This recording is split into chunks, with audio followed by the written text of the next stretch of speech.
یشوع اور اس کا 17واں باب جو 18 آیات پر مشتمل ہے۔ اور منسی کے قبیلے کا حصہ قرعہ ڈال کر یہ ٹھہرا، کیونکہ وہ یوسف کا پہلوٹھا تھا، اور چونکہ منسی کا پہلوٹھا بیٹا مکیر جو جلاد کا باپ تھا جنگی مرد تھا، اس لیے اس کو جلاد اور بسن ملے۔ سو یہ حصہ بنی منسی کے باقی لوگوں کے لیے ان کے گھرانوں کے مطابق تھا، یعنی بنی ابیعزر اور بنی خلق اور بنی اسرییل اور بنی سکم اور بنی حفر اور بنی سمیدہ کے لیے یوسف کے بیٹے منسی کے فرزند نرینہ اپنے اپنے گھرانے کے مطابق یہی تھے۔ اور صلافہاد بن حفر بن جلاد بن مکیر بن منسی کے بیٹے نہیں بلکہ بیٹیاں تھیں، اور اس کی بیٹیوں کے نام یہ ہیں مہلا اور نوآ اور حجلہ اور ملکا اور ترزا۔ سو الیعزر کاہن اور نون کے بیٹے یشوع اور سرداروں کے آگے آ کر کہنے لگیں کہ خداوند نے موسیٰ کو حکم دیا تھا کہ وہ ہم کو ہمارے بھائیوں کے درمیان میراث دے۔ چنانچہ خداوند کے حکم کے مطابق اس نے ان کے باپ کے بھائیوں کے درمیان ان کو میراث دی۔ سو منسی کو جلاد اور بسن کے ملک کو چھوڑ کر جو یردن کے اس پار ہے 10 حصے اور ملے،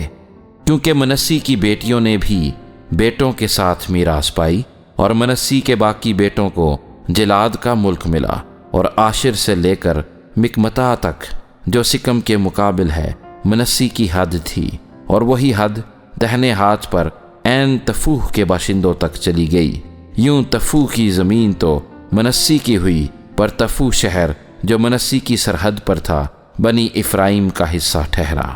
پھر وہاں سے وہ حد کانا کے نالے کو اتر کر اس کے جنوب کی طرف پہنچی۔ یہ شہر جو منسی کے شہروں کے درمیان ہے افرائیم کے ٹھہرے، اور منسی کی حد اس نالے کے شمال کی طرف سے ہو کر سمندر پر ختم ہوئی۔ سو جنوب کی طرف افرائیم کی اور شمال کی طرف منسی کی میراث پڑی، اور اس کی سرحد سمندر تھی۔ یوں وہ دونوں شمال کی طرف آشر سے اور مشرق کی طرف اشکار سے جا ملی، اور اشکار اور آشر کی حد میں بیت شان اور اس کے قصبے، اور ابیلام اور اس کے قصبے، اور اہل دور اور اس کے قصبے، اور اہل عین دور اور اس کے قصبے، اور اہل تاناک اور اس کے قصبے، اور اہل مجدد اور اس کے قصبے، بلکہ تینوں مرتفع مقامات منسی کو ملے۔ تو بھی بنی منسی ان شہروں کے رہنے والوں کو نکال نہ سکے، بلکہ اس ملک میں کنانی بسے ہی رہے۔ اور جب بنی اسرائیل زوراور ہو گئے تو انہوں نے کنانیوں سے بیگار کا کام لیا اور ان کو بالکل نکال باہر نہ کیا۔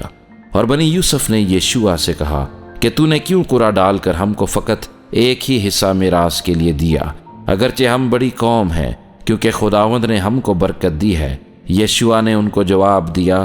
کہ اگر تم بڑی قوم ہو تو جنگل میں جاؤ اور وہاں فرزیوں اور رفائیم کے ملک کو اپنے لیے کاٹ کر صاف کر لو، کیونکہ افرائیم کا کوہستانی ملک تمہارے لیے بہت تنگ ہے۔ بنی یوسف نے کہا کہ یہ کوہستانی ملک ہمارے لیے کافی نہیں ہے، اور سب کنانیوں کے پاس جو نشیب کے ملک میں رہتے ہیں، یعنی وہ جو بیت شان اور اس کے قصبوں میں، اور وہ جو یزرییل کی وادی میں رہتے ہیں، دونوں کے پاس لوہے کے رتھ ہیں۔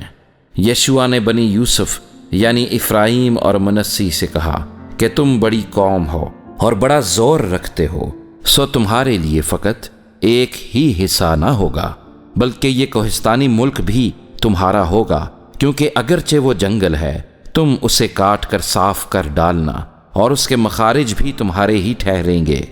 کیونکہ تم کناریوں کو نکال دو گے، اگرچہ ان کے پاس لوہے کے رتھ ہیں اور وہ زوراور بھی ہیں۔